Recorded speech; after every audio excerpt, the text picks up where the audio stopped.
साथियों, आपकी नजर में इस दुनिया में सबसे बड़ा पापी कौन है, स्त्री या पुरुष? अगर आपको नहीं पता है तो इस कहानी को जरूर सुनिए। इसके बाद में आपको पता चल जाएगा कि भगवान श्री कृष्ण की नजर में सबसे बड़ा पापी कौन है, स्त्री या पुरुष। मित्रों, एक जंगल में एक तोता और मैना प्रेम पूर्वक आपस में मिलकर रहा करते थे। उनमें बहुत प्रेम था। एक दिन किसी विवाद के कारण तोता और मैना के बीच लड़ाई हो गई। तोते ने कहा कि इस संसार में सबसे बड़ी पापी और विश्वासघाती स्त्री होती है।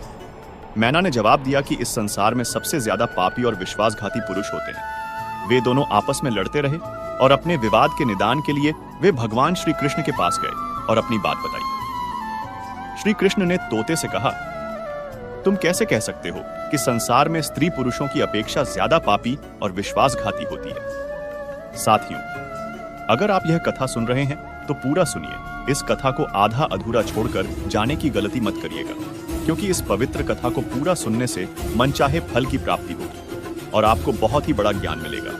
इसलिए इस कथा को पूरा सुने। आप कृष्ण भक्त हैं तो कान्हा का अनादर ना करें। तब भगवान श्री कृष्ण से तोता बोला, प्रभु, मैं आपको एक कहानी सुनाना चाहता हूँ जिससे हम सबको यह साबित होगा कि स्त्री पुरुषों की अपेक्षा ज्यादा पापी और विश्वासघाती होती है। फिर भगवान श्री कृष्ण बोले, ठीक है, तुम कहानी सुनाओ। तोता कहानी शुरू करने वाला ही होता है कि तभी माता रुक्मिणी आ जाती है और कहती है, प्रभु, मुझे भी यह कहानी सुननी है, मैं भी सुनना चाहती हूं। तब भगवान कृष्ण कहते हैं, ठीक है, बैठो, आप भी सुन लो। फिर तोता भगवान श्री कृष्ण और माता रुक्मिणी के सामने कहानी सुनाने लगता है। तोता कहता है कि एक राज्य में अग्रसेन नाम का राजा राज्य करता था। उसके पास 4 बेटे थे जो सभी बहुत ही बहादुर और प्रतापी थे। लेकिन सबसे बड़ा बेटा, जिसका नाम चंद्रसेन था, वह न केवल प्रतापी बल्कि बहुत ही सुंदर भी था। उसकी पत्नी चंद्रप्रभा भी बहुत ही सुंदर और रूपवान थी। वह अपने आगे किसी दूसरी स्त्री को सुंदर नहीं मानती थी। एक दिन राजा अग्रसेन ने अपने बेटे चंद्रसेन को उसकी किसी बात पर नाराज होकर राज्य से निकाल देने का आदेश दिया। राजा का यह आदेश सुनकर के सभी इस बात से चिंतित हो गए।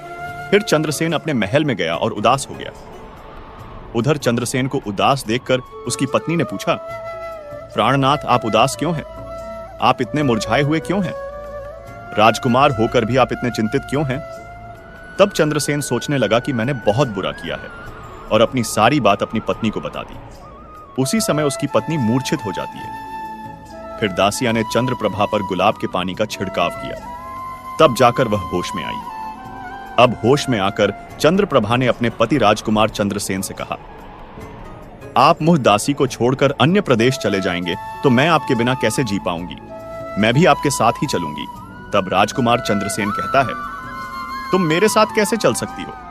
क्योंकि दूसरे राज्य में अनेक प्रकार के संकट होते हैं और तुम नाजुक महलों में रहने वाली महलों के बिना यह कष्ट कैसे बर्दाश्त कर पाओगी? फिर तो राजकुमार चंद्रसेन की बात को सुनकर राजकुमारी चंद्रप्रभा कहती है, प्रीतम, जितने भी दुख दूसरे राज्य में आएंगे वह सब हमारे साथ होते हुए सुख ही लगेंगे, लेकिन महल के सुख बिना आपके जंगल के दुखों से भी अधिक डरावने लगेंगे। इसलिए मैं भी आपके साथ चलूंगी। अब तोता कहता है, प्रभु राजकुमारी। चंद्रप्रभा की आंखों में आंसू देखकर चंद्रसेन ने मन में सोचा कि वह मेरे बिना नहीं रह सकती, इसीलिए मुझे इसको तड़पते हुए छोड़कर जाना सही नहीं होगा।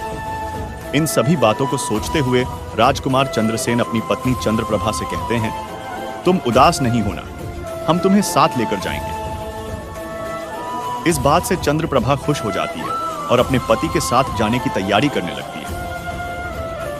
अगली सुबह वे राज्य से बाहर निकलकर एक जंगल में पहुंचते हैं। चलते चलते थक जाते हैं और फिर वे एक बरगद के वृक्ष के नीचे विश्राम करने का निर्णय लेते हैं। वे बहुत थके हुए थे।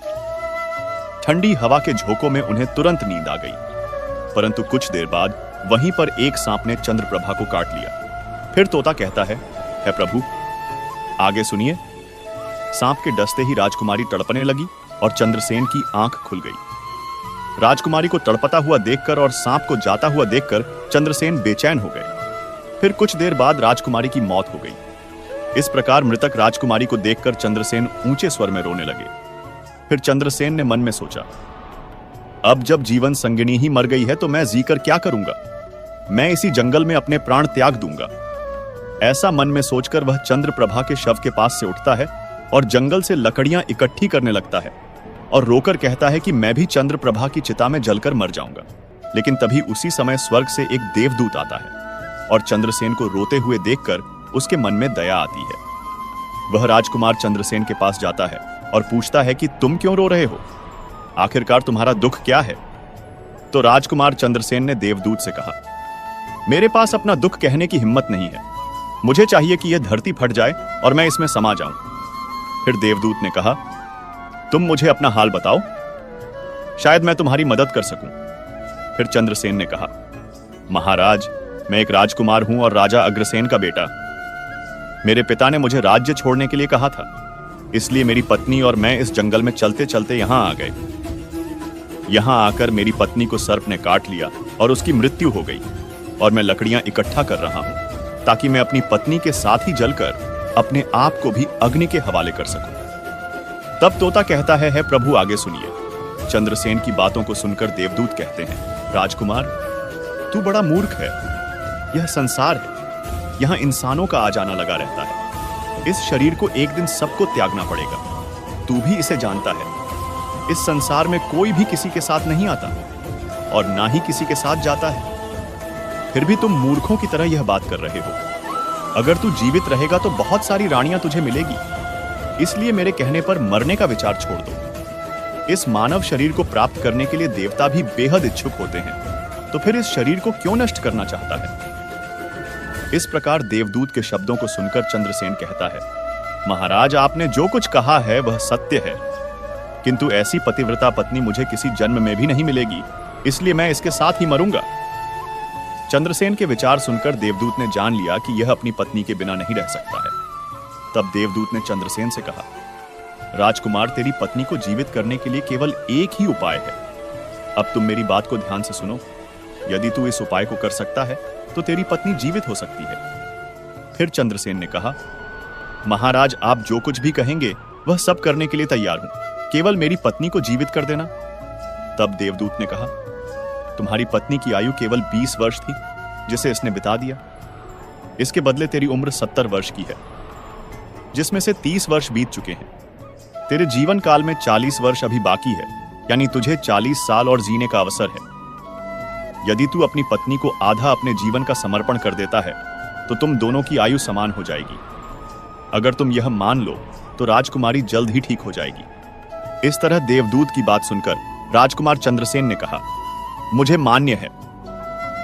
फिर देवदूत ने चंद्रसेन के हाथ में पानी दिया और 20 वर्षों के लिए राजकुमारी के पैरों पर पानी डालने का संकल्प लिया। अब जैसे ही चंद्रसेन ने संकल्प किया कि वह जल को रानी के पैरों पर डालेगा, देवदूत ने कह दिया, पानी को पैरों पर डालने से पहले मेरी एक बात को ध्यान से समझ लो। इसमें एक गुप्त रहस्य भी है।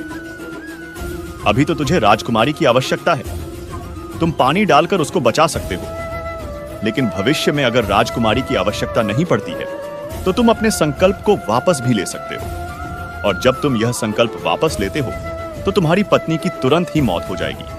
परंतु एक बात हमेशा याद रखना, इस संकल्प को कभी वापस ले सकने की बात राजकुमारी से मत कहना, वरना तुम अपने संकल्प को वापस नहीं ले सकोगे। हमेशा याद रखना, जीवन में कुछ बातें हमेशा छुपा कर रखनी चाहिए, क्योंकि कभी कभी यह बात काम आ सकती है। फिर तो ऐसा कहकर और उस रानी के सामने ना आकर वह देवदूत जो थे अंतर्ध्यान में चले गए। चंद्रप्रभा को होश आ जाता है। तब चंद्रसेन राजकुमारी से कहता है, तुम सो गई थी और बहुत थकी हुई थी, इसलिए मैंने तुम्हें नहीं जगाया। इस प्रकार राजकुमार चंद्रसेन ने अपनी पत्नी से सारी बातें छुपा ली कि सर्प ने तुम्हें काट लिया था और तुम मर गई थी। मैंने तुम्हें फिर जीवित कैसे किया है, यह सब राजकुमार ने अपनी पत्नी से छुपा लिया। फिर तोता बोला, प्रभु। फिर वह दोनों आगे बढ़ गए। कई दिनों बाद उन्होंने एक बहुत ही सुंदर स्थान देखा। वहां पर एक भिक्षु की कुटिया थी। जब वे वहां पहुंचे तो उन्होंने देखा कि एक सुंदर युवा भिक्षु शांति से बैठकर कोई साधना कर रहा था। वे दोनों बहुत ही थके हुए थे, इसलिए वे भिक्षु के पास बैठ गए। उस समय राजकुमार ने अपनी पत्नी से कहा, राजकुमारी, हमें प्यास लगी है, हम कुएं पर जाकर पानी पी लेते हैं। अगर तुम भी प्यासी हो तो तुम्हारे लिए भी पानी ले आते हैं। तब राजकुमार की बात को सुनकर चंद्रप्रभा ने कहा, मुझे तो प्यास नहीं लगी है, आप जाइए, और पानी पी आइए। इसके बाद राजकुमारी का जवाब सुनकर राजकुमार चंद्रसेन एक लंबी रस्सी लेकर कुएं की ओर जाते हैं। चंद्रसेन पानी पीने पहुंचे तो राजकुमारी चंद्रप्रभा उस भिक्षु की ओर देखती है। चंद्रप्रभा भिक्षु की सुंदरता को देखकर उस पर मोहित हो गई, अर्थात वह उसको दिल दे बैठी थी। अब वह भिक्षु से कहती है कि हे महोदय, आप तो यहाँ बहुत खुशी से रहते हैं। भिक्षु ने कहा, तुम भी मेरे साथ रह सकती हो, लेकिन तुम्हारे पति भी साथ में हैं, तो हम कैसे तुमको रख सकते हैं। इसके बाद राजकुमारी चंद्रप्रभा ने भिक्षु के सामने अपनी प्रेम लीला प्रकट की। तो भिक्षु ने कहा, मैं एक उपाय बताता हूं। तुम अपने पति को जिस कुएं में वह पानी पीने गया है उसी कुएं में धकेल देना, फिर जो होगा हम देख लेंगे। फिर भिक्षु की बात सुनकर चंद्रप्रभा ने कहा, ठीक है, मैं ऐसा ही करूंगी। अब इतनी ही देर में राजकुमार चंद्रसेन पानी पीकर राजकुमारी के पास आया तो वह कहने लगी, मुझे भी अब प्यास लग रही है, कुएं पर वापस चलकर मुझे भी पानी पिलाओ। तो राजकुमार चंद्रसेन बोला, मैंने तुमसे पहले ही पूछा था और तुमने मना कर दिया था। खैर, अगर तुमको प्यास लगी है तो मैं अभी पानी लेकर आता हूं। तब चंद्रसेन पानी लेने चला तो चंद्रप्रभा भी उसके साथ चल दी और कहने लगी, मैं भी तुम्हारे साथ चलती हूं। बेचारा चंद्रसेन तो उसके प्रेम में पागल था। उसको क्या मालूम था कि यह मेरे प्राण लेने के लिए मेरे साथ आ रही है। साथियों, वास्तव में विद्वान सच कहते हैं कि स्त्रियों के चरित्र को देवता भी नहीं जान सकते। मानव क्या चीज है, उनके जाल में अच्छे बुद्धिमान भी फंस जाते हैं। जब राजकुमार चंद्रसेन कुएं पर जाकर पानी भरने के लिए बाल्टी डालता है तो चंद्रप्रभा अपने पति यानी राजकुमार चंद्रसेन को धक्का देकर कुएं में गिरा देती है और खुद उस भिक्षु के पास चली जाती है। वह भिक्षु राजकुमारी को अपने साथ ले जाकर एक राज्य में बस जाता है। वहां दोनों खुशी से रहने लगते हैं। भिक्षु ने फिर चंद्रप्रभा को ऐसा नाचना और गाना सिखाया कि वह नृत्यांगना के रूप में मशहूर हो गई। धीरे धीरे वह राजकुमारी पूरे नगर में प्रसिद्ध हो गई। इस तरह चंद्रप्रभा के नृत्य और गीत के कारण उस भिक्षु के पास लाखों रुपए बन गए। राजकुमारी भी उस भिक्षु के साथ मस्ती में रहने लगी। जिस समय चंद्रप्रभा ने अपने पति चंद्रसेन को कुएं में धकेल दिया था, तब संयोग से एक जंजीर जो कुएं में लटकी थी उसे चंद्रसेन ने पकड़ लिया था और उसको पकड़कर कुएं में लटकता रहा। ईश्वर को याद करते हुए वह सोचने लगा, क्या यही मेरे प्यार की सजा है। कुछ समय बाद बंजारों का एक काफिला वहां आया। काफिले में से एक बंजारा बाल्टी लेकर कुएं का पानी भरने लगा। जब उसने पानी में बाल्टी डाली तब चंद्रसेन ने उसकी बाल्टी को हाथ से पकड़ लिया। बंजारा यह देखकर चौंक गया और पूछा, तुम कौन हो। राजकुमार चंद्रसेन ने कहा, भाई मैं अटका हुआ हूं, मुझे यहां से निकालो और मेरी जान बचाओ। मैं सारी जिंदगी आपके उपकार को नहीं भूलूंगा। और ऐसा कहकर के राजकुमार चंद्रसेन बंजारे से प्रार्थना करने लगा। फिर राजकुमार चंद्रसेन के दुख को देखकर बंजारे को उस पर दया आ गई और उसने चंद्रसेन को कुएं से बाहर निकाल लिया और फिर पूछा, ए भाई, तुम कौन हो, तुम इस कुएं में कैसे गिरे, तुम मुझे अपना हाल बताओ। तब चंद्रसेन ने कहा, भाई मैं अपना हाल आपसे कैसे कहूं, जो मुश्किलें मेरे साथ हुई है। भगवान ना करें किसी के साथ ऐसा हो। फिर चंद्रसेन ने कहा, यदि तुम मुझसे जानना ही चाहते हो तो मैं आपको अपनी कहानी सुनाता हूं। मैं एक राजकुमार हूं। मेरे पिता ने मुझे राज्य से निकाल दिया था, इसलिए मैं अपनी प्रिय पत्नी के साथ एक जंगल में पहुंच गया। मेरी पत्नी और मैं एक दूसरे से बहुत प्यार करते थे। जंगल में एक सांप ने मेरी पत्नी को काट लिया, जिससे उसकी मृत्यु हो गई। मैं जब अपनी पत्नी के साथ मरने जा रहा था तब एक देवदूत ने मुझ पर दया की और मेरी आयु के 20 वर्ष मेरी पत्नी को देने के बाद उसे पुनर्जीवित कर दिया। फिर हम उस जंगल से आगे बढ़े। कुछ दिनों बाद हम एक स्थान पर पहुंचे जहां एक भिक्षु का डेरा था। मुझे प्यास लगी, मैं पानी पीने गया। जब मैं वापस आया तो मेरी पत्नी ने मुझसे कहा कि उसको भी प्यास लगी है, मुझे भी पानी पिलाओ। और इसी तरह कहकर मेरी पत्नी मेरे साथ उस कुएं पर आ गई। मैं कुएं से पानी निकाल रहा था तो उसने मुझे पीछे से धक्का दे दिया। कुएं में लटकी हुई यह जंजीर मेरे हाथ में आ गई, जिससे मैं कुएं में गिरने से बच गया। और फिर जब आप आए तो मैंने आपको आवाज दी।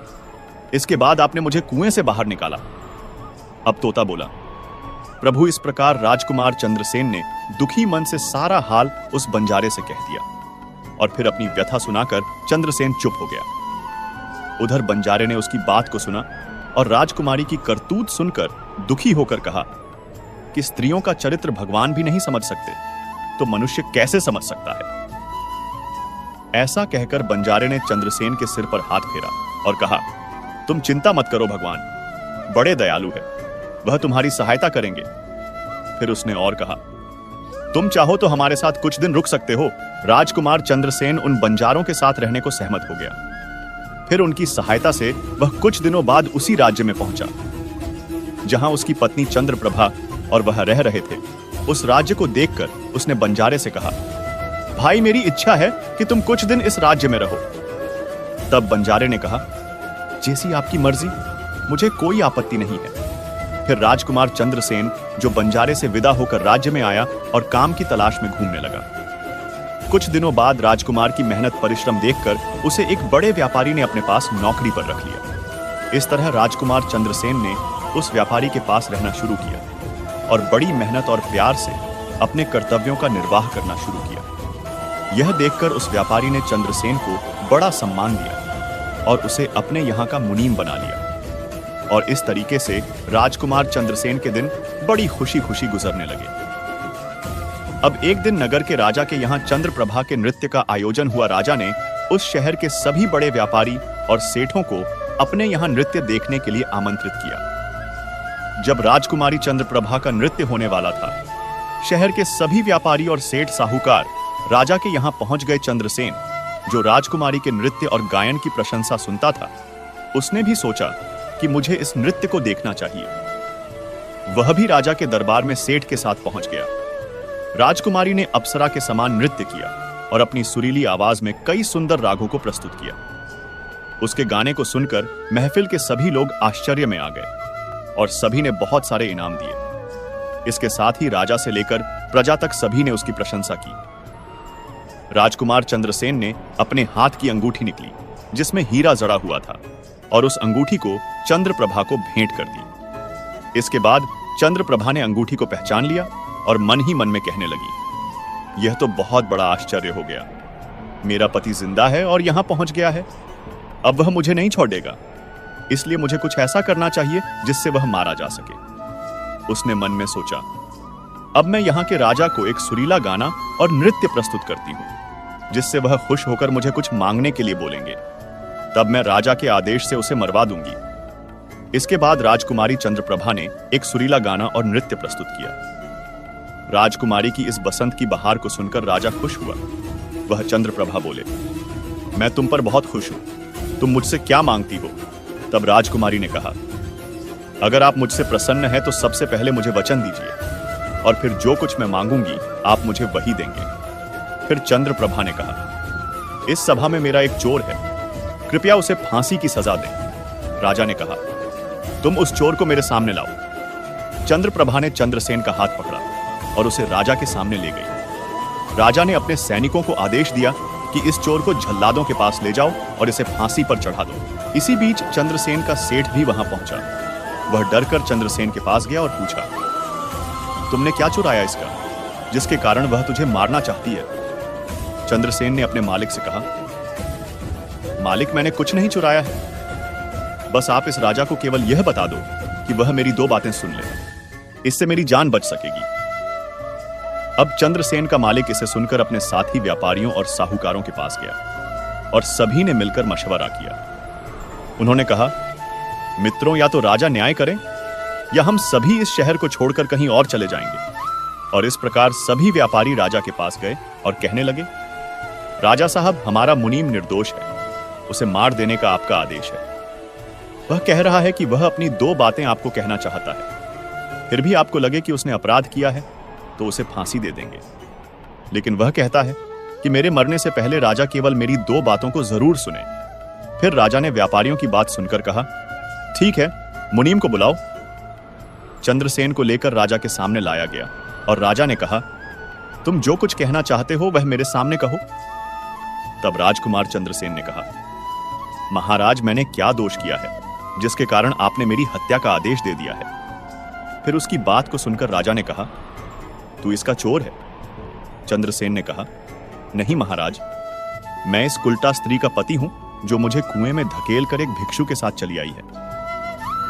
राजकुमारी चंद्रप्रभा ने समझ लिया कि बात बिगड़ रही है। तब राजा से कहती है, महाराज, मैं कुलटा नहीं हूं या झूठ बोल रहा है। ये कौन है? मैं इसे जानती तक नहीं। यह तो मेरा चोर है। मैं सिर्फ इतना ही जानती हूं। फिर राजकुमार चंद्रसेन ने कहा, महाराज ठीक है, अगर यह मेरी पत्नी नहीं है तो वह सब कुछ जो मैंने रास्ते में छोड़ा था वह मेरी अमानत के रूप में मुझे वापस कर दे।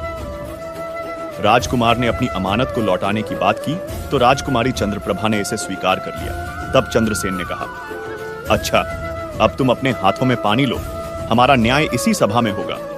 पानी लेकर उसने जमीन पर रखा और कहा, वह वस्तु जो तुमने मुझे रास्ते में दी थी मैं अब वापस कर रहा हूं। चंद्रप्रभा ने भी पानी लिया और कहा, जो वस्तु उसने मुझे रास्ते में दी थी मैं अब वापस कर रही हूं। जैसे ही उसने अपने हाथों का पानी छोड़ा, राजकुमारी के प्राण छूट गए। यह दृश्य देखकर वहां के लोग हैरान रह गए तो राजा यह देख चिंतित होकर चंद्रसेन से कहा, यह क्या हो गया? बताओ मुझे सच्चाई। तब राजकुमार चंद्रसेन ने अपनी कहानी शुरू की, अपने जीवन की सब घटनाओं को खोलकर बताते हुए उसके देश निकाले जाने से लेकर अब तक की सभी घटनाओं को सुनाया। राजा ने सब कुछ सुनकर चंद्रसेन को अपने गले लगा लिया। अपनी बेटी की शादी चंद्रसेन के साथ करा दी। तोते ने कहा, प्रभु, मैंने इस कहानी को सुना है। मैं भी स्त्रियों से घृणा करता हूं और मैं यह कह सकता हूं कि इस संसार में स्त्रियां पुरुषों से अधिक पापी और विश्वासघाती होती हैं। इस कहानी ने सबको हैरानी में डाल दिया। माता रुक्मिणी ने कहा, प्रभु, मुझे लगता है कि तोता सच कह रहा है, लेकिन सभी स्त्रियों में से केवल एक दो ही बिना नैतिक मूल्यों और ईमानदारी के हो सकती है, परंतु पुरुषों में भी ऐसे कुछ है जो पापी और विश्वासघाती हो सकते हैं। फिर भगवान श्री कृष्ण ने पूछा, ठीक है, तो मैना तुम कैसे सिद्ध करोगी? यह बात सुनकर मैना ने कहा, मैं भी एक कहानी सुनाती हूं जिससे स्पष्ट होगा कि स्त्री की तुलना में पुरुष अधिक पापी और विश्वासघाती होते हैं। एक गांव में एक परिवार रहता था जो बहुत ही धनवान था और उस धनवान यानी सेठ का बेटा एक अद्भुत प्रकार का व्यक्ति था। सेठ का बेटा ऐसा जुआरी था कि सेठ उसके बारे में सोचते सोचते परेशान रहता था। एक दिन उसका बेटा जुआ खेल रहा था। उसी दिन उसके पिता का निधन हो गया। फिर भी उसने जुआ खेलना बंद नहीं किया, बल्कि पिता की मृत्यु के बाद वह खुलकर जुआ खेलने लगा और सब कुछ हार गया। फिर वह अपने गांव से दूर चला गया और एक सेठ के घर पहुंचा और सेठ से बोला, मुझे बहुत तेज प्यास लगी है, मुझे एक गिलास पानी मिलेगा? तो सेठ ने उस युवा से पूछा कि तुम कौन हो, क्या करते हो और कहां से आए हो? इसके उत्तर में उस युवा ने कहा, मैं एक व्यापारी हूं और यहां से जा रहा था तो सोचा कि पानी पीकर चला जाऊं। तब सेठ ने पूछा कि तुम कौन सा व्यापार करते हो? तब युवा कहता है, व्यापार करते समय मेरा सामान समुद्र में गिर गया, इसलिए यदि आप मेरी कुछ मदद कर दें तो अच्छा होगा। फिर सेठ ने लड़के की बात सुनी और फिर उसकी बातों के जाल में फंस गया और कहने लगा कि बेटा, तुम तो ठीक हो और कुछ कमा भी लेते हो, तो क्या मेरी बेटी से विवाह करोगे? अब तो यह बात सुनकर युवा खुश हो जाता है और विवाह के लिए हां कह देता है, जिसके बाद दोनों का विवाह हो जाता है। प्रभु, इस प्रकार से वह सेठ अपनी बेटी को बहुत सारे धन के साथ विदा कर देता है। उधर युवा लड़के को तो बस केवल धन के लिए विवाह करना था, तो उसने वह भी कर लिया। अब विवाह के बाद जब युवा सेठ की लड़की को साथ लेकर जा रहा था तो एक जंगल आ गया। वहां पर युवा लड़का अपनी पत्नी से बोला, देखो, हम अभी जंगल में हैं, यहां कोई चोर हमारे गहनों को चुरा सकता है, इसलिए आप अपने सभी गहनों को मुझे दे दें ताकि हम सुरक्षित रख सके। युवा की पत्नी ने अपने पति पर भरोसा किया और अपने सभी गहनों को उसे सौंप दिया, और वह भरोसा क्यों ना करें, क्योंकि वह उनके पति थे। उसके बाद युवा ने अपनी पत्नी के गहनों को एक पारदर्शी थैली में बांध लिया और फिर वह जंगल में आराम से ठहरे। इस दौरान युवा के मन में लालच तो पहले से ही था, फिर वो और ज्यादा बढ़ गया। उसकी पत्नी के साथ जाने वाली एक दासी, जिसे सेठ ने अपनी लड़की के साथ भेजा था, युवा ने उस दासी को मार डाला। फिर उसने अपनी पत्नी को एक कुएं में गिरा दिया और मन में यह विचार किया कि मैंने इसके साथ सिर्फ धन के लिए शादी की थी, मुझे धन मिल गया, और उसने सोचा कि वह पानी में डूबकर मर जाएगी। इस तरह सोचकर वह युवा वहां से चला गया, लेकिन उसकी पत्नी नहीं मरी और वह कुएं से बाहर निकलने के लिए आवाज देती रही। कुएं के पास से एक आदमी गुजर रहा था और जब उसने किसी महिला की आवाज सुनी तो उसने उस महिला को कुएं से बाहर निकाल लिया। फिर कुएं से बाहर निकलने के बाद महिला ने अपनी सारी जानकारी उस व्यक्ति को दी और उस व्यक्ति ने महिला को उसके पिता के घर पहुंचा दिया। अब जब महिला पिता के घर पहुंची तो उसके पिता ने पूछा, तुम्हारे साथ क्या हुआ? महिला ने कहा, पिताजी, जंगल में कुछ चोरों ने हम पर हमला किया था और दासी को मार दिया। मुझे कुएं में धकेल दिया और पति के बारे में कुछ पता नहीं है। बेटी की बातें सुनकर सेठ जी ने कहा, कोई बात नहीं भगवान, सब ठीक करेंगे। मैना बोली, प्रभु, इस दुनिया में पुरुष ही विश्वासघाती और पापी हो सकते हैं। अब आपके हाथ में न्याय का फैसला है। मैंने भी आपको एक कहानी सुनाई है और तोते ने भी एक कहानी सुनाई है। अब आप ही न्याय करें। उसने भी अपनी पत्नी को मारा और सारा सामान लेकर के चला गया। अब तोता और मैना की कहानी सुनकर भगवान श्री कृष्ण बोले, ठीक है तोता और मैना, मैंने तुम्हारी कहानी को ध्यान से सुना। अब मैं तुम्हारा न्याय करता हूं। सच में इस संसार में स्त्री और पुरुष के बीच ज्यादा पापी या विश्वासघाती कौन होता है, यह मेरे लिए स्पष्ट है। श्री कृष्ण जवाब देते हैं, बिना किसी शंका के यह सत्य है कि इंसान की सोच उसके स्तर से नीचे जा सकती है और वही पापी और विश्वासघाती होता है। चाहे स्त्री हो या पुरुष, इंसान को किसी भी प्रकार के पाप करने से पहले यह सोचना चाहिए कि क्या वह सही है या नहीं। पापी और वे विश्वासघाती होने की कोई जाति नहीं होती, वह इंसान की सोच और कृतियों का परिणाम होता है। साथियों, वास्तव में इंसान की सोच उसके स्तर से नीचे जा सकती है और यही पापी और विश्वासघाती बना देता है। धर्म ग्रंथों के अनुसार महाभारत काल में योगी राज कृष्ण ने अमृतत्व प्राप्त करने वाले गुरु द्रोण के पुत्र अश्वत्थामा को भ्रूण हत्या के प्रयास दंड देते हुए उसकी अमूल्य धरोहर मणि छीन ली थी, जिसके अभाव में शक्ति विहीन हो गया था। उल्लेखनीय है कि अभिमन्यु की पत्नी उत्तरा के गर्भ में पल रहे शिशु को मारने का प्रयास अश्वत्थामा ने किया था। तब उसकी रक्षा के लिए स्वयं भगवान कृष्ण ने उत्तरा के गर्भ में प्रवेश कर भ्रूण रक्षा की थी। यही कारण है धर्म ग्रंथ में जीव अथवा भ्रूण हत्या के विरोधी है। धर्म ग्रंथों के अनुसार नारी को शक्ति का स्वरूप माना गया है। इसके लिए हर युग में महापुरुषों ने उसकी पूजा की है। नारी ने अपने गर्भ से महापुरुषों के साथ साथ ईश्वरीय शक्ति को भी जन्म दिया है। यही कारण कि नारी को जगत जननी एवं सृष्टि निर्माता भी कहा गया है और सृष्टि को समाप्त करने का अधिकार पृथ्वी लोकवासियों को किसी भी धर्म ग्रंथ ने नहीं दिया है। यही कारण है कि भ्रूण हत्या पाप ही नहीं, महापाप भी है। इस पाप के लिए पानी को 100 जन्मों तक नरक के कष्टों को झेलना होता है। देखा जाए तो महाभारत के युद्ध में एक से एक पाप हुए, लेकिन क्या अश्वत्थामा का पाप इतना बड़ा था कि भगवान श्री कृष्ण ने उसने श्राप दे दिया? रामायण के मुकाबले जितना छल और पाप महाभारत में हुआ, उसकी गिनती तक नहीं की जा सकती। दोनों तरफ से छल हुए, दोनों तरफ से मरने वालों की गिनती असंख्य रही, लेकिन जितने भी लोगों की मृत्यु हुई रणभूमि में हुई। दुर्योधन, दुशासन जैसे पापी और अधर्मी भी या तो जंग में मरे या फिर जंग में लगी चोटों के कारण, यानी सभी को स्वर्गलोक की प्राप्ति हुई। तो मित्रों, अब आपको पता चल गया होगा कि इस दुनिया में सबसे बड़ा पापी स्त्री है या पुरुष है। चाहे स्त्री हो या पुरुष हो, कोई भी हो, पर जो सबसे बड़ा पाप करता है वही पापी होता है। तो दोस्तों, कैसा लगा आपको आज का यह वीडियो, कमेंट करके जरूर बताएं और हमारे चैनल को सब्सक्राइब करें। जय श्री राधे कृष्णा। धन्यवाद।